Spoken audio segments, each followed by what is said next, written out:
कहानी है रामपुर गांव की, जहां के मर्द महिलाओं को हमेशा नीचा दिखाने की कोशिश में रहते। अरे अभी तक खाना नहीं आया, क्या मुझे एक और शादी करने की जरूरत है? नहीं जी नहीं, ऐसा मत करना, वरना मैं कहाँ जाऊंगी। खाना लेकर मैं अभी आई जी। गांव की पंचायत में भी फैसले हमेशा औरतों के खिलाफ ही रहते। मैं जो फैसला सुनाता हूँ वो भगवान की आज्ञा होती है। इस लड़के ने अपने मन से शादी करके अच्छा नहीं किया।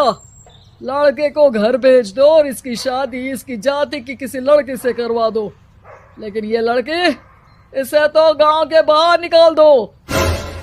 नहीं नहीं जमींदार साहब, ये क्या बोल रहे हैं? ऐसा नहीं हो सकता। मेरी बेटी मासूम है, इसे अच्छे बुरे की समझ नहीं है। अरे कहाँ जाएगी ये बेचारी? कहाँ जाएगी? इतनी चिंता है तो पूरे परिवार का गांव निकाला कर देते हैं। बेचारे पूरे बसे बसाए परिवार को गांव छोड़ना पड़ता है। चाहे जो हो, अगर बेटियों को कंट्रोल नहीं कर सकते तो गांव में रहने का कोई मतलब नहीं है। यहाँ औरतों को दब कर रहना होगा। कोई भी अपने हिसाब से कुछ नहीं कर सकता, सब ईश्वर की मर्जी से ही होगा। तभी गांव का एक आदमी दौड़ा दौड़ा आता है। सरपंच साहब, जमींदार साहब, वो कालिया है ना, उसकी बेटी पढ़ने के लिए शहर जा रही है। अच्छा, ये कब हो गया? और कालिया की हिम्मत कैसे हो गई ऐसा करने की? लेकर आओ उसे और उसकी बेटी को। बस फिर क्या था, हाजिर हो जाते हैं कालिया और उसकी बेटी सरपंच के सामने। और कालिया, ये क्या सुनने में आ रहा है? बेटी को इंजीनियर बना रहा है तू? और ये बता, गांव में तो स्कूल नहीं है, फिर कहां से इतनी क्लास पास कर गई तेरी बेटी? राधा, जो कि कालिया की बेटी है, उसे लगता है कि सरपंच उसकी तारीफ कर रहे हैं। सरपंच जी, मैंने ऑनलाइन पढ़ाई की है, डिस्टेंस लर्निंग से। सभी में मैंने अच्छे नंबर पाए हैं, जिसे देखते हुए शहर की इंजीनियरिंग कॉलेज में मुझे स्कॉलरशिप मिली है। वाह जी वाह, क्या होती है ये? पहले तो ये बताओ, फिर आगे की बात करते हैं। पूरा गांव राधा की बात सुन रहा था और राधा बोलती जा रही थी। तो ऐसे मैं फ्री में एक अच्छी शिक्षा लेकर गांव में जो कुछ परेशानियां हैं, जैसे बिजली, पानी और इंटरनेट जैसी समस्याओं के लिए काम करूंगी। मैं गांव को शहर से जोड़ने के लिए पुल का निर्माण करवाने का प्रस्ताव रखूंगी। मुझे पूरी उम्मीद है कि जल्द ही हमारा गांव भी तरक्की की राह पर चल पड़ेगा। राधा की बात सुनकर सारे गांव वाले ताली बजाने लगते हैं। सरपंच को समझ नहीं आता कि वो क्या करे। चुप रह नादान लड़की, गांव के खिलाफ जाने के लिए तुझे गांव से बेदखल कर दिया जाएगा, वो भी पूरे परिवार के साथ। और हाँ, अगर ठीक से गांव में रहना चाहती है तो ये पढ़ाई लिखाई छोड़ दे। हम तेरे लिए गांव का कोई होनहार लड़का देखेंगे। तभी गांव का एक आदमी बोल पड़ता है। अरे नहीं नहीं सरपंच जी, राधा बिटिया जो बता रही है, अगर वैसा हो जाए तो हम लोगों को पैसा कमाने के लिए बाहर नहीं जाना पड़ेगा। हाँ जी, और ना ही कोसों दूर पानी के लिए भटकना पड़ेगा। हमारे बच्चे भी अच्छी पढ़ाई कर सकेंगे और आगे बढ़ेंगे, ना कि हमारी तरह खेती करते बैठेंगे। क्यों गांव वालों, राधा बिटिया का साथ देना चाहिए ना। सरपंच देखता है कि गांव राधा के साथ है तो वो चुप हो जाता है। वो घर आकर अपने सलाहकार से बात करता है, जो बहुत ही चालाक किस्म का इंसान होता है। अरे सरपंच साहब, आपको बहुत ही होशियारी से काम लेना पड़ेगा। एक बार गांव तरक्की कर गया, यहाँ के बालक पढ़ लिए तो कोई ना पूछेगा आपको। और फिर ये जो बेटा और बेटी है ना आपके, इनको भी आम लोगों की तरह ही जीवन जीना होगा। हाँ, लेकिन करे तो क्या करे? वो ना आप मुझ पर छोड़ दीजिए, बस मैं जैसा बोलूं करते जाइए। अगले रोज सुबह जब गांव वाले सोकर उठते हैं तो राधा के घर के बाहर और साथ ही वो लोग जिन्होंने राधा का सपोर्ट किया था, उनके घर के आगे लाल रंग से कल आऊंगी लिखा होता है। कल आऊंगी, यह क्या होता है? अरे यह तो खून से लिखा है, लगता है कोई भूत प्रेत या चुड़ैल का साया है। चलो सरपंच जी के पास चलते हैं। सभी सरपंच के पास जाकर उसे सारी बात बताते हैं। अरे ये तो बड़ी मुश्किल की बात है।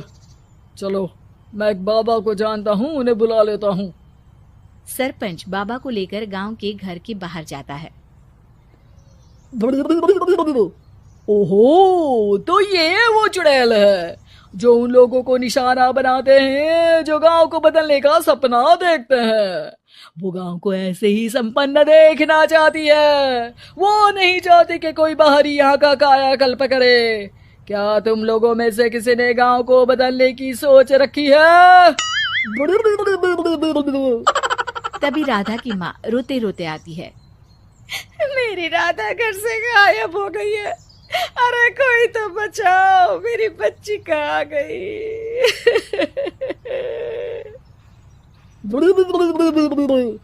ले गई वो चुड़ैल, तेरी बच्ची को ले गई। अब वो उसे श्रापित करके छोड़ेगी, उस पर चुड़ैल का साया हो जाएगा। तभी बुरी सी हालत में राधा भी वहां आ जाती है। उसके बाल चुड़ैल की तरह फैले होते हैं और कपड़ों में खून लगा होता है। सभी राधा को देखकर डर जाते हैं। माँ, पता नहीं मुझे कौन उठा कर ले गया था। अरे दूर दूर हो जा चुड़ैल, अब हम लोग इस गांव में नहीं रुकेंगे। अरे कैसे बातें कर रहे हैं आप? कल तो आप मेरे भरोसे गांव का हुलिया बदलने, अपने बच्चों को पढ़ाने और तरक्की उन्नति की बात कर रहे थे, तो आज क्या हो गया आपको? ये फिर तुम लोगों को बहकाएगी। ये चुड़ैल गांव में आ चुकी है, ऐसे ही ये तुम्हारे घर के बच्चों को भी ले जाएगी। गांव वाले राधा को गांव से बाहर निकाल देते हैं। उसके माँ बाप रोते रहते हैं, लेकिन गांव वाले नहीं मानते। मैं भी अपनी बहन के साथ गांव के बाहर रहूंगा, लेकिन वो पढ़ाई नहीं छोड़ेगी। वहीं सरपंच के घर पर सलाहकार कहता है। देखा, सांप भी मर गया और लाठी भी नहीं टूटी। लेकिन अगले ही दिन सरपंच के घर के बाहर भी वही शब्द लिखे होते हैं।